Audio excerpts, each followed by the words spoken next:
Paranormal in Pennsylvania may discuss topics such as suicide, murder, and other potentially upsetting things. Listener discretion is advised. Hello, and welcome to Paranormal in Pennsylvania, where we discuss history and haunts. Today's story covers our first wizard of the podcast. I'm Sarah. And I'm David. Let's get into it.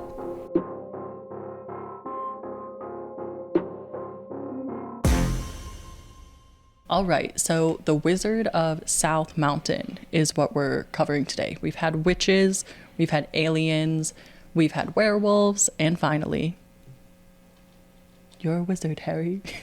I was going to say that. I knew you were. I was waiting. Why'd you take that away from me? So, very exciting to be covering our first wizard, and this story actually is a mountain range partially in Pennsylvania and partially in Maryland, the South Mountain mountain range. And the history of it is really interesting. It's a long, long line of mountain, and it's also in southern Virginia, so not just Maryland and Pennsylvania. And the story is about one of the inhabitants named Michael Zittle, and he was born in 1798 as one of 10 children in a town known as Zittlestown. Okay, sure. I mean, they had 10 kids. Yeah, but to be able to call yourself a town, yeah. Zittlestown.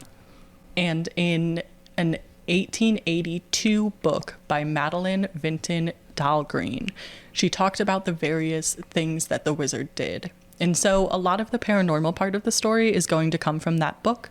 It was a great account of it, and it was,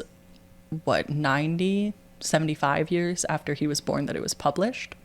And allegedly, within the mountain range, there's a ton of people there that believe in curses, hexes, and overall the paranormal. So it was a good community for something like this to be happening. Okay. Yeah. I mean, mountainous folks, or like Appalachia people, believe in many a thing. Mm-hmm. So that's kind of fits right in. Yeah. So that's cool.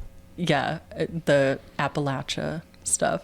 So Michael Zittle, a little bit about his life. He went on to marry Catherine Kugel, and he finally died on July 5th, 1877. So he was almost 80 years old when he died. So, and the book did come out after he passed away. Yeah, interesting that somebody found this, pages. It was like, I want to publish this guy's work, posthumously. It was not the first publication about him. Oh, okay. Because we'll get into it. Okay, so many of the information does come from Madeline's book, like I said, but there's also a lot of local legend aspects to this because, Zittlestown, the mountain ranges, a lot of it's passed down oral stories that people have combined. So the wizard was best known for actually treating people that were sick in the community. He specifically was known to treat people with a case of the go-backs, which was children that had atrophy and sickness, which is really interesting to me because when you consider that he was treating people that actually had medical diseases or illnesses and they were coming out on the other side cured, it makes me think that there's something to it. When you say atrophy, though, did it go into further of what that atrophy is? Is it muscular atrophy or... Mm-hmm. Okay. Yeah, I think, it said atrophy, but I guess I assumed it was muscular atrophy. What else would it be? I don't know, skin. How would the skin atrophy? I don't know. Isn't atrophy just weakening of a muscle? I think it's just weakening in general, but... Yeah, I think it meant muscular. I think the whole point was these kids were having issues with, advancing, and that's why they were called the go-backs. Gotcha. And she also talks about a black book of spells that he had that held all of his knowledge. And it was originally called the Conjuring Book of Zittle, which, everything's named after him here.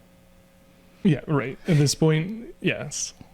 And all of the books were originally written in German. So I know I didn't say it in the history section, but they must have been German settlers because everything was in German.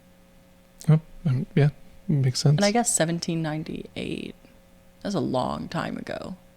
So it said that Zittle tried, once he found out that he could cure people, to help the local community as much as he possibly could. So part of that was curing sickness, returning stolen items was part of it, and he did not charge for his services. He did this all out of the goodness of his heart, and for that reason, he was a really lauded memory of the community. I mean, imagine if you lost your keys or your cat. That's a great example. You lost your cat, you can't find it anywhere, and you could go to someone and they could tell you exactly where it is or make it come back to you. I mean, that's pretty cool. The cat coming back, I'm like, well, those are my examples. Those aren't necessarily examples that they gave. You would love that, because if our cat got out again, you'd lose your mind immediately. Yes. And if I could find someone with a way to get her, either of them, they're both hers, back to me, I absolutely would. So, yeah, I would love this. And I think it's really cool, you know, a lot of times I feel like paranormal believers or people in the paranormal community, mediums, wizard, witches, are often othered by people that aren't in the community. Obviously, we don't view them as negative or bad unless that is, like, depending on the person. But I think in a lot of the historical situations, they can be really othered. So it's cool to me that he was such a big part of the community and such a positive force there. Yeah, and something that I'm still hung up on, and I guess we might get into this, is why are the books always black? I don't know that, and I don't have, research on it. It's interesting. Right, like why maybe are spell books always black? Maybe. Or like, well, no, because that's really like in Western culture where black is, it's like death bad. But other cultures, black is not a bad color in terms of like death or foreboding. Right. Evil. It's interesting. I don't know. I can't be sure. We should look into it. Yeah. So legend says that Zittel did one day try to publish a book about his abilities. And this is why I say that Madeline's wasn't the first publication. Okay. However, he quickly was hit with so much bad luck and negativity. It was in 1845. So how old is he? Like almost 50. And it was called A Friend in Need or Secret Science. That was the whole title. So A Friend in Need or Secret Science is the whole title. Not that it had multiple titles. And once he published this book, I think based on his character, it seemed like he was trying to disseminate the information and make a little bit of money on the side, because this is what he did. It was his livelihood. And people used to give him stuff like chickens and food for helping, but he never formally charged.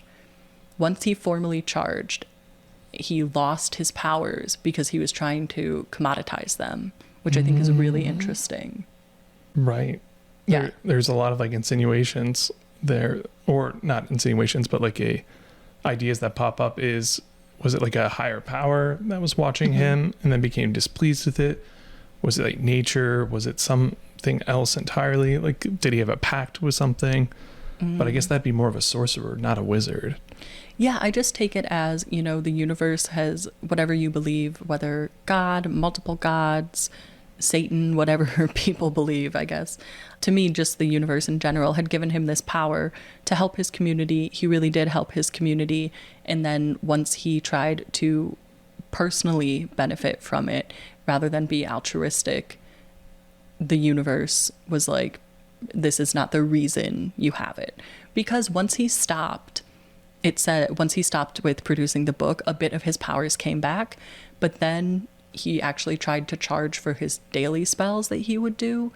But since he was not supposed to commoditize them, he was plagued by bad luck for a spell whenever he asked for a payment. Interesting. I also wonder if it was anything like mental. Like he had a moral problem with it, but he was being he felt forced to ask for payment. So he would mentally block himself from being able to access his own power. You know what? That's a really good point. He feels the own guilt intrinsically. Right. And so the bad luck that's produced of it could be a caveat of his own power that he's doing to himself, essentially. Yeah, I agree. I think it's a great interpretation. I had not thought of that when I was initially researching. Yeah. My evidence, and obviously for this, is trust me, bro. You know, this is conjecture, of course. Right. So there is some disagreement on whether or not his magic was light or dark magic, which is why I guess I say whether you think God or Satan or positive or negative or just the universe gave it to him.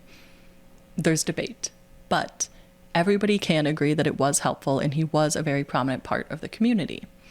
there are at least 2 written cases by what seems to be unbiased third parties of him, quote, curing various issues and ailments. And whether it's placebo or magic, these people did get better. And because that's something I thought about too. If you've heard of this wizard in your community that can cure anyone, I shouldn't say anyone, if he can cure many different issues, and then you see this wizard, how much of it is placebo? Quite literally thinking of the Wizard of Oz, where they discover, you know, there was always a heart, there was always courage, there was always a brain, stuff like that. Right. I guess also though, like, I don't know if you saw that he was religious or not either, but you know, it sounds like it's like performing miracles. So that could be almost like a Christian saint that performs miracles. Or that's a good, I did not see if he was religious, but the Christian saint is a good interpretation. I've been trying to be careful not to compare him to like Jesus, because right. I don't want to make that comparison. But a saint is a really good interpretation of it. Either way, I mean, he was using his powers for good. From what I read, he didn't really do anything negative except try to profit from it, which who wouldn't? You gotta live. I can kind of see where it's coming from. It's, yeah, you gotta live. And that's where that idea popped in. Like maybe he had a moral conundrum or qualm with it. And that's why his powers disappeared when he tried to make money for it. But you do have to eat at the end of the day. Right. You do. So locals say that people on the mountain today still use his formulas and cures from his original books, and you can still buy copies of Madeline's books as well. Both spell books, the original ones, the little black book that he had, and then I believe there's another one, or maybe it's the first edition of Madeline's, I can't be sure, but I know his spell book at least, can be viewed in the Boonesboro Museum of History. It's a small local museum, but they have a section dedicated to Zittel because he really was that important a part of the community there. And in addition to that, the family graves are not very far in a cemetery. People say that the people that work at the Museum of History are more than happy to direct you there. And you can there view the Wizard of South Mountain's final resting place. So here's where we get into even more debate that happened with this, right? People debate about Zittel just getting lucky with what happened. Again, I think the placebo effect could be in play in some of the cases. Sure. Or if he actually hedged his bets and would only treat people that he thought were definitely going to recover. So in this scenario, there would be people that were too sick to be cured by him, and he would not take their case. I didn't read anywhere that he actually did that, but there were some people, some skeptics, speculating that he could have done that. Yeah, that does make sense too. I mean, it means that he has like good insight as to what somebody is that's too far gone for certain diseases, and which is great eye, especially for back in this time period where, well, towards the end of his life, there was more understanding, but early on, there, you know, we're still doing, oh, you got shot, we're just going to cut the leg off. Right. And so like no sterility, or they're still bleeding people then too, right? All sorts of practices that are no longer done. Yeah, and I think he's kind of an enigma to me because he sounds part doctor, part like native herbalist, because a lot of his potions and spells were based on herbs in the mountains. So is he just an herbalist or a survivalist? Is he medically trained, or he became medically trained, self-trained? Is he a wizard? I think it's really interesting to think about all of these things. Is he all of these things? Yes. Well, I mean, in D&D it says that for a wizard to cast a spell, he needs the spell components. So those would be the herbs. So yes, he's all these things. Maybe. But either way, I think it really speaks volumes that you can see the books and his grave today, and the community really remembers him as being a hero, a local hero, and he doesn't have a tarnished name because he was through most of his life so giving. Yeah, that I mean, that tracks. He does from just like the work he did alone before he like trying to capitalize on it, and even while capitalizing on it and doing that help, yeah, that makes you very memorable. You're always going to remember like the person that saved your kid's life. Right. Exactly. So we have hiked part of these mountains. But whereas most of the places we cover are typically haunted, this is more of just a site of paranormal activity. So while we haven't experienced any hauntings during the hike, I think the thing that I would want to do next would actually be to go to the museum and see the spell books and see the grave. Even cooler if we could talk to some locals that still use the formulas today. Yeah, that would be really cool. I think that seeing, that section and looking at the spell books, I'm wanting to see if they're black. And it's still sticking with me right now. Really focused on this aspect of why are the spell books always black? Or I mean, what? It makes me laugh because my little notebook that I have for when we go to haunted places to write stuff in is covered in black felt and has skeletons dancing on it. And I bought it because of the size and the skeletons, but it is indeed a black book. So there you go. But I think it'd be really cool to go visit the graves and see everything, and especially to talk to locals and see what some of these, potions are that they make. Right. Again, I'm just interested. I want it for my own use as well. I mean, is it really just herbs that you combine? Because oftentimes I'll say my family is, quote, witchy because we like to leverage herbs and lunar cycles and stuff like that. But is it really that, or is it that he was inundated with this power? I think it's interesting that we have a lot of information, but at the same time, we don't. Right. It is one of those things where it's like, okay, so we have like physical evidence, but does that explain everything that he did? I'm guessing not, because there's all this speculation. Mm-hmm.